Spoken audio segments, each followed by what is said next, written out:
From a distance, the brands and businesses owned by financial celebrities look like trophies, logos collected after victory, symbols of having made it. A restaurant chain here, a consumer brand there, a media company, a fintech startup, a piece of real estate with a recognizable name attached.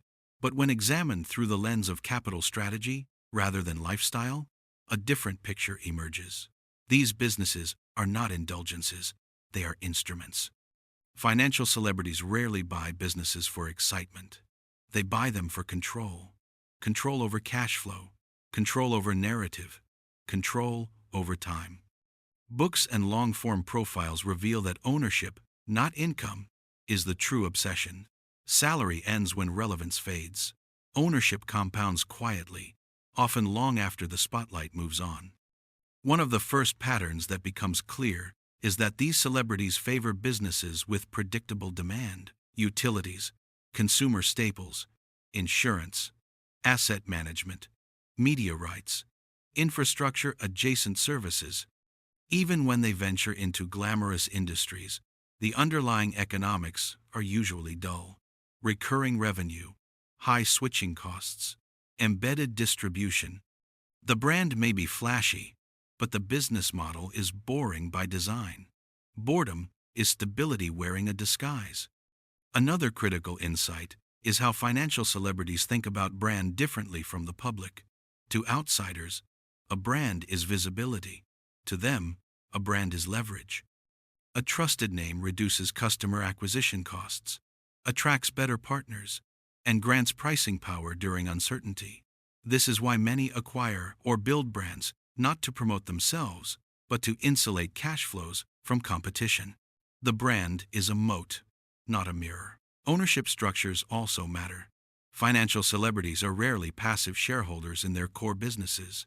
They design governance carefully: voting rights, board composition, succession planning. Books repeatedly show that control without visibility is often preferred to visibility without control. Some of their most valuable holdings are unknown to the public precisely because anonymity protects focus and reduces interference. Another recurring theme is vertical integration. Financial celebrities often own multiple layers of the same value chain: content and distribution, real estate and operations, capital and platform. This integration reduces dependency on external parties and captures margin at multiple points. It also increases resilience. When one layer faces pressure, another absorbs it. This architectural thinking separates casual investing from empire maintenance. Interestingly, many of these businesses were acquired during moments of distress. Financial celebrities are patient buyers. They wait for mispricing created by panic, regulation, or transition. Brands abandoned by the market are often restructured quietly and held indefinitely. The goal is not turnaround theatrics, but steady rehabilitation. Time does the heavy lifting. Another insight concerns scale discipline. Despite access to enormous capital, financial celebrities resist scaling businesses prematurely.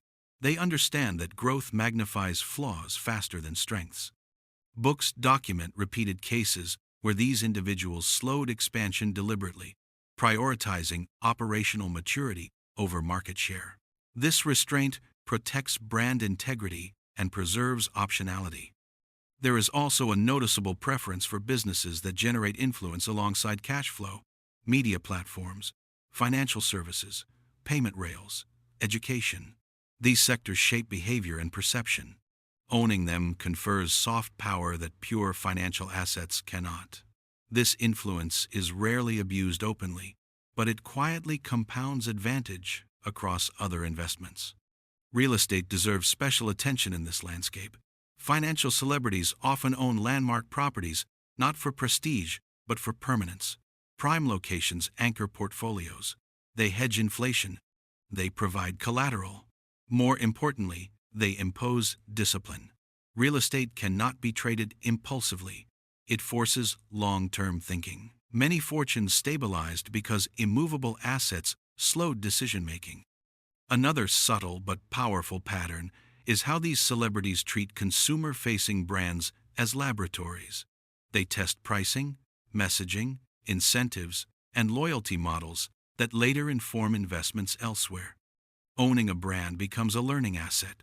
Lessons compound beyond the balance sheet. What is often misunderstood is how little emotional attachment exists. Despite public perception, financial celebrities are ruthless about divestment. When a business no longer aligns with strategy, it is sold quietly. Nostalgia is expensive. Attachment clouds judgment. The businesses that remain are those that continue to earn their place structurally, not sentimentally. Books also reveal a strong aversion to businesses that depend on constant reinvention. Fashion trends, fads, personality-driven products. Financial celebrities may invest opportunistically, but they rarely anchor wealth there. The goal is endurance, not relevance. Businesses that require constant attention are liabilities disguised as assets. Another important insight emerges around capital recycling.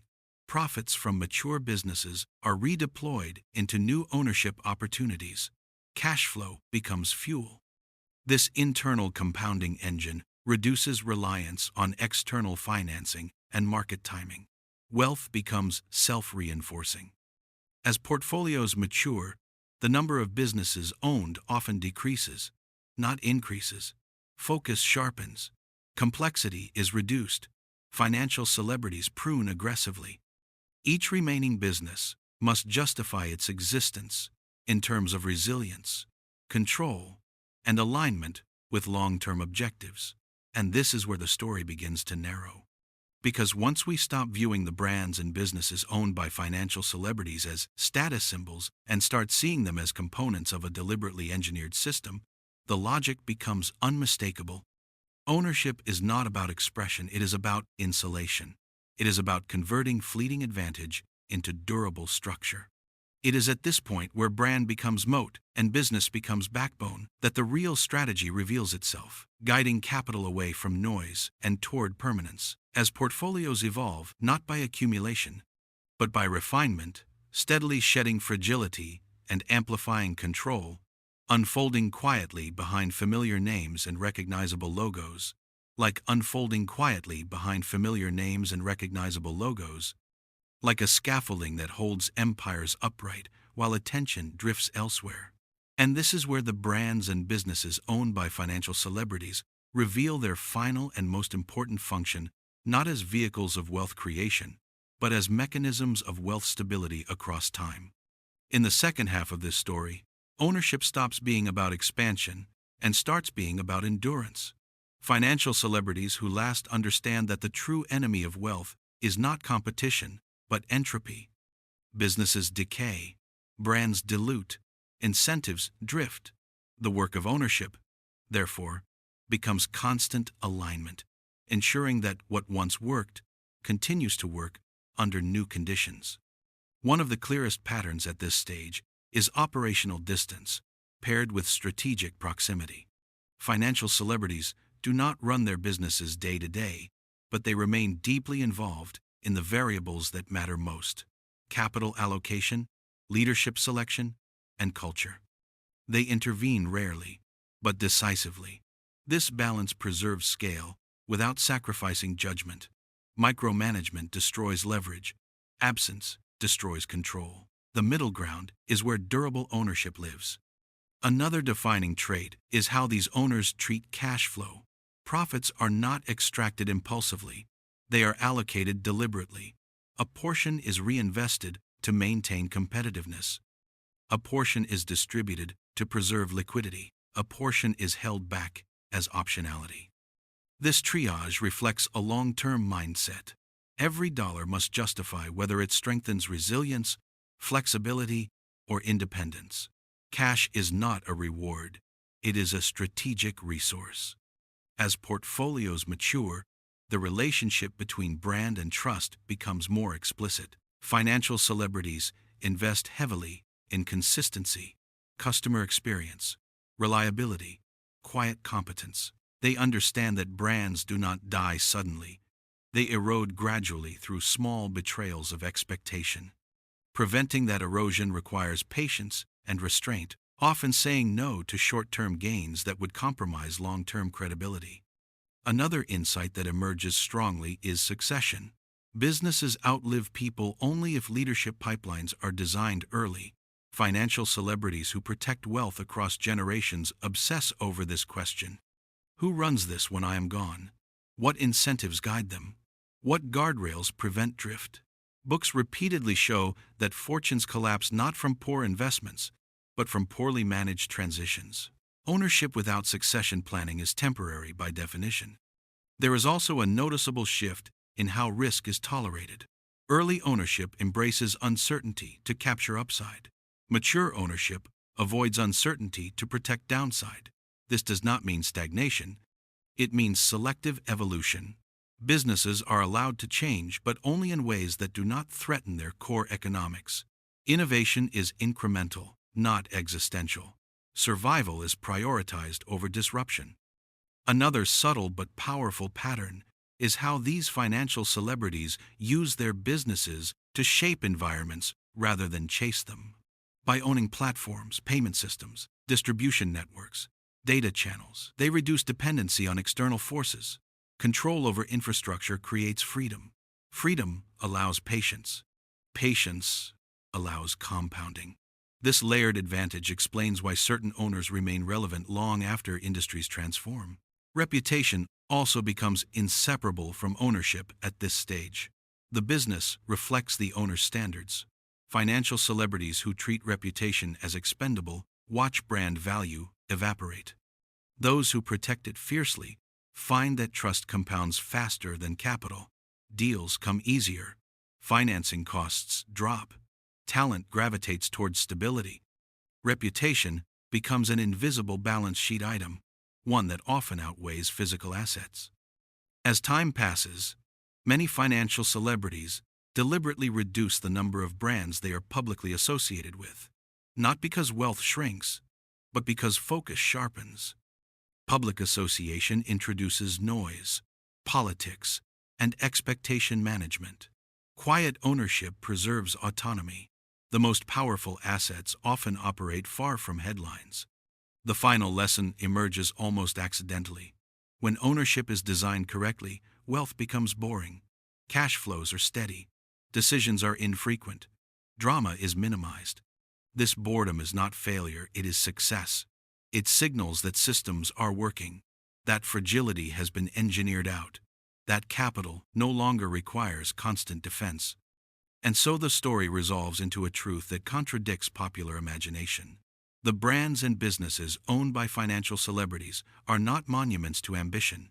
They are buffers against volatility. They convert fleeting relevance into permanent structure.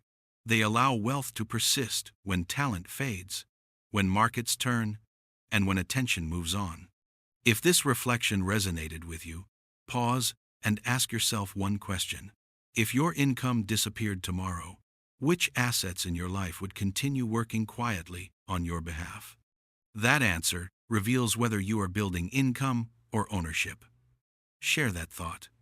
And if you want to keep exploring how real financial power is constructed behind the scenes, through systems rather than spotlight, stay connected, subscribe, follow, and return.